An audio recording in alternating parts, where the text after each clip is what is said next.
அனைவருக்கும் இனிய காலை வணக்கம். ஒலிம்பியா ஐஏஎஸ் அகாடமி சார்பாக அப்கமிங்காக வரக்கூடிய group 1, group 2, 2A and group 4 தேர்வுக்கு பயன்படும் வகையில் நியூ பேட்டர்ன் படி சிலபஸ் சைஸாக பார்த்திங்கன்னா நோட்ஸை நம்ம பார்த்துருக்குறோங்க. அந்த வகையில் இன்றைய வீடியோவை பொறுத்தவரையும் அப்கமிங்காக வரக்கூடிய குரூப் 1ற்காக நம்ம இலவச மாதிரி தேர்வுகள் வாரத்திற்கு 2 தேர்வுகள் நடத்தப்பட்டு வருகிறது. அந்த வகையில் 3வது தேர்வாக பார்த்திங்கன்னா யூனிட் 6லேருந்து நடைபெற உள்ளது இன்று 10/6/2026 அன்று. ஸோ இதற்காக பார்த்திங்கன்னா ஒவ்வொரு டாப்பிக்கும் நம்ம நோட்ஸ் ரெடி பண்ணி வீடியோ அப்லோட் பண்ணிகிட்ருக்கு. அந்த வகையில் யூனிட் 6ல் 3 லெசன் தென்னிந்தியாவில் சமுதாய உருவாக்கம், அதற்கு அடுத்து பார்த்திங்கன்னா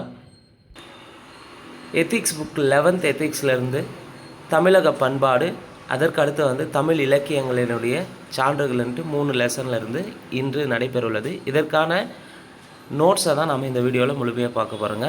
ஒலிம்பியா ஐஏஎஸ் அகாடமி சார்பாக அப்கமிங்காக வரக்கூடிய குரூப் 1ற்கான ஃப்ரீ டெஸ்ட் போயிட்டுருக்குங்க. இந்த ஃப்ரீ டெஸ்ட்டில் ஜாயின் பண்ண விருப்பம் இருக்கிறவங்க டிஸ்கிரிப்ஷனில் வாட்ஸ்அப் குரூப்பான லிங்க் தரப்பட்டது, தேவையானவங்க ஜாயின் பண்ணிக்கோங்க.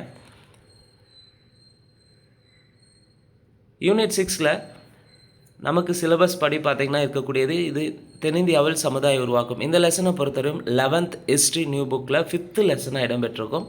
ஸோ தென்னிந்தியாவில் சமுதாய உருவாக்கத்தில் மிக முக்கியமாக இருக்கிறது சான்றுகள். ஸோ தென்னிந்தியாவில் எப்படி சமூக அமைப்பு உருவாக்கியிருக்கா, அங்கே மக்கள் எப்படியெல்லாம் இருந்தாங்க அப்படின்றது நமக்கு அறிந்து கொள்வதற்கான சான்றுகளில் 1 தொல்பொருள் சான்றுகள், 2 கல்வெட்டு சான்றுகள், 3 நாணய சான்றுகள், 4 இலக்கிய சான்றுகள், 5 வெளிநாட்டோர் குறிப்புகள் அப்படின்னு இருக்குது. முதல்ல தொல்பொருள் சான்றுகளாக என்னெல்லாம் கிடச்சிருக்குன்னா, தென்னிந்தியாவில் பெருங்கற்கால புதைவிடங்கள், குறிப்பாக அரிக்கமேடு, கொடுமணல், ஆலங்குளம், உறையூர், அமராவதி, நாகார்ஜுனகொண்டா பௌத்த ஸ்தூபிகள் கிடைச்சிருக்கு. அமராவதியிலும் நாகார்ஜுனகொண்டாவிலும் பௌத்த ஸ்தூபிகள் கிடைத்துள்ளது. அடுத்து கல்வெட்டு சான்றுகள்.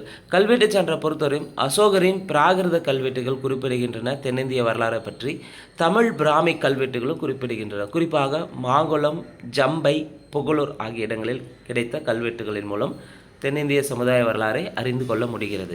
நாணய சான்றுகள். நாணய சான்றுகளை பொறுத்தவரையும் சாதவாகன நாணயங்கள், சேர சோழ பாண்டிய நாணயங்கள், ரோம நாணயங்கள் நமக்கு சான்றுகளாக உள்ளன. இலக்கிய சான்றுகள். தென்னிந்திய சமுதாய உருவாக்கத்தில் இலக்கிய சான்றுகளை பொறுத்தவரையும் தென்னிந்திய மக்களுடைய வாழ்வியல், சமூக கட்டமைப்பை பற்றி அறிந்து கொள்வதற்காக உள்ளது. தொல்காப்பியம், 8 தொகை, 10 பாட்டு, திருக்குறள், சிலப்பதிகாரம், மணிமேகலை. தென்னிந்திய மக்களுடைய வாழ்வை அறிந்து கொள்ளக்கூடிய வெளிநாட்டவர் குறிப்புகளை பொறுத்தவரை பெரிபிலஸ், பிலினி, தாலமி, பேட்டங்குலர் டேபிள். அடுத்து மௌரியர் கால தென்னிந்தியா. மௌரியர் கால தென்னிந்தியாவில் அசோகருடைய கல்வெட்டுகளை குறிப்பிடப்பட்டவர்கள் யாருன்னா சோழர், பாண்டியர், கேரள புத்திரர், சத்திய புத்திரர் ஆகிய 4 வம்சங்களை பற்றியும் பார்த்திங்கன்னா அரசர்களை பற்றி இங்கே குறிப்பிட்டிருக்காங்க. முக்கியமாக தமிழக அரசுகள் மௌரிய பேரரசுக்கு வெளியே சுதந்திர நாடுகளாக இருந்தன. தமிழக அரசுகள் மௌரிய பேரரசுக்கு வெளியே சுதந்திர அரசுகளாக இருந்தன. சாதவாகனர்கள். சாதவாகனருடைய காலத்தை பொறுத்தவரையும் கிமு 1ஆம் நூற்றாண்டு முதல் கிபி 3ஆம் நூற்றாண்டு வரை சாதவாகனர்கள் ஆட்சி செஞ்சுருக்காங்க. பொது ஆண்டு 1ஆம் நூற்றாண்டு, பொது ஆண்டு 3ஆம் நூற்றாண்டு சாதவாகனர்கள் ஆட்சி செஞ்சுருக்காங்க. சாதவாகனர்களின் தலைநகரம் பைத்தான், அதாவது பிரதிஷ்டானம்னு சொல்லலாம். சாதவாகனர்களின் முக்கிய அரசர்கள் எடுத்துக்கினா கௌதமபுத்திர சதர்கனி, வசிஷ்டபுத்திர புலமாயி, யக்னஸ்ரீ சதர்கனி, ஆலா. சாதவாகனர் காலத்தில் எழுதப்பட்ட முக்கிய நூல் காக சப்த சதி.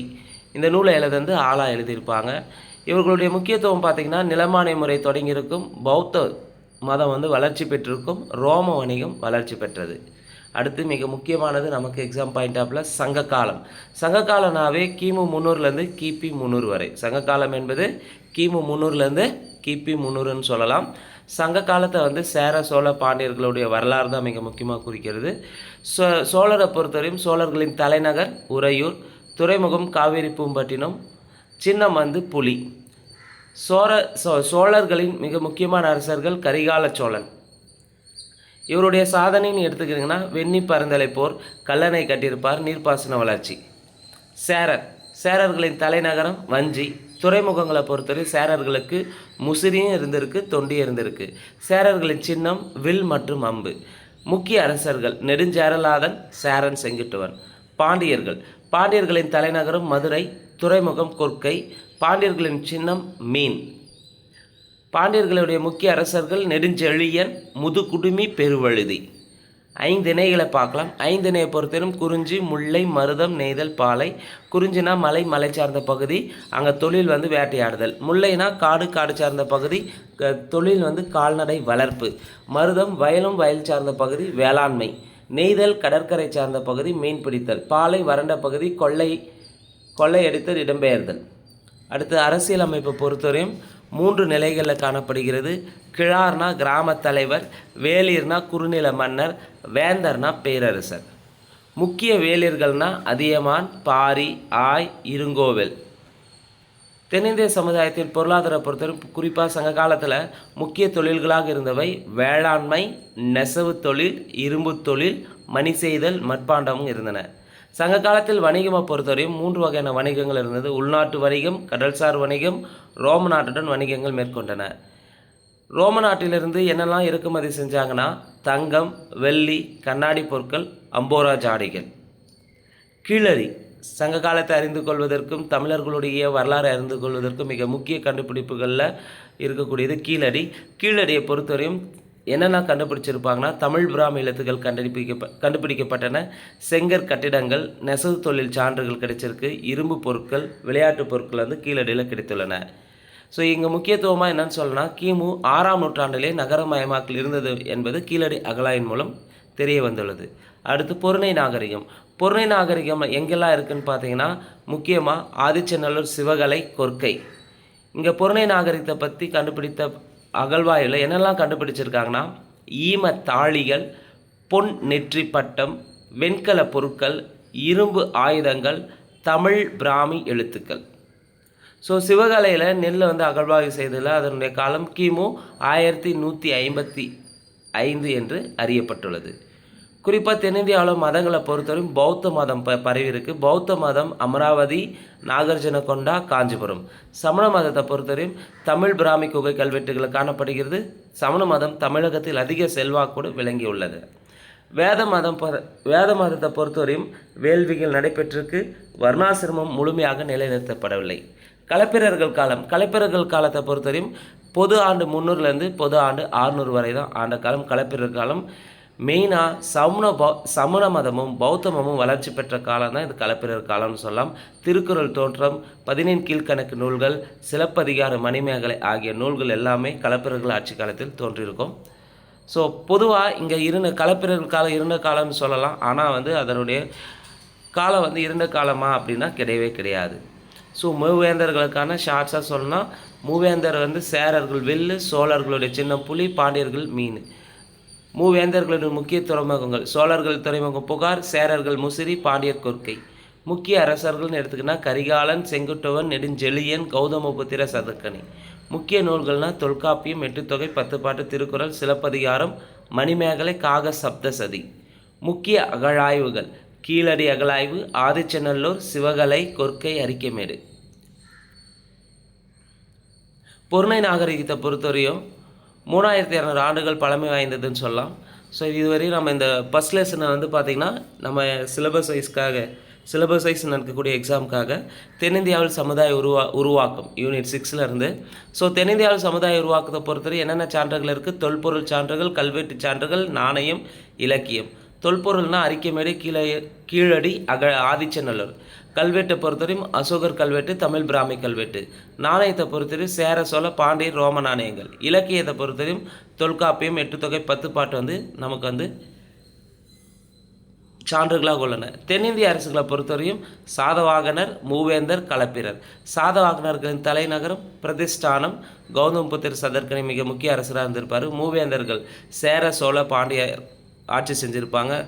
களப்பிரர்களை பொறுத்தவரையும் பொது ஆண்டு 300லேருந்து பொது ஆண்டு 600 வரை இருந்தது. இவங்க மாற்ற காலம்னு சொல்லலாம். சமணம் வளர்ச்சி பெற்றது.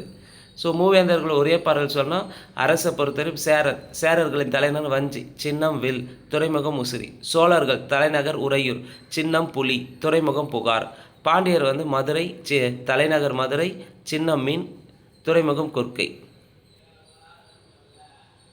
ஸோ முக்கிய அரசர்கள்னால் சோழர்களில் கரிகாலன் வெண்ணிப்போர், கல்லணை நீர்ப்பாசனம் செய்திருப்பார்.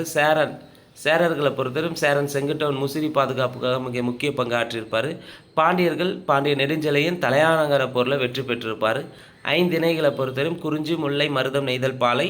குறிஞ்சினா மலை சார்ந்த இடம், முல்லைனா காடு சார்ந்த இடம், மருதம்னா வயல் சார்ந்த இடம், நெய்தல்னா கடல் சார்ந்த இடம், பாலைனா வறண்ட நிலம். குறிஞ்சியில் என்ன பண்ணுவாங்கன்னா வேட்டையாடுவாங்க, முல்லையில் மேய்ச்சல் நிலைப்பாங்க, மருதத்தில் வேளாண்மை, நெய்தலில் மீன் பிடிப்பாங்க, பாலையில் கொள்ளையடிப்பாங்க. அரசியல் அமைப்பை பொறுத்தவரை சங்க காலத்தில் கிழார், வேளிர், வேந்தர் என இருந்தது. கிழார்னா கிராமத் தலைவர், வேளிர்னா குறுநில மன்னர், வேந்தர்னா பேரரசர். முக்கிய வேளிர்களாக இருப்பவங்க அதியமான், பாரி, ஆய், இருங்கோவல். பொருளாதாரத்தை பொறுத்தவரையும் சங்க காலத்தில் வேளாண்மை வணிகம் இருந்தது. உள்நாட்டு வணிகம் ரோம வணிகம் என இருந்தது.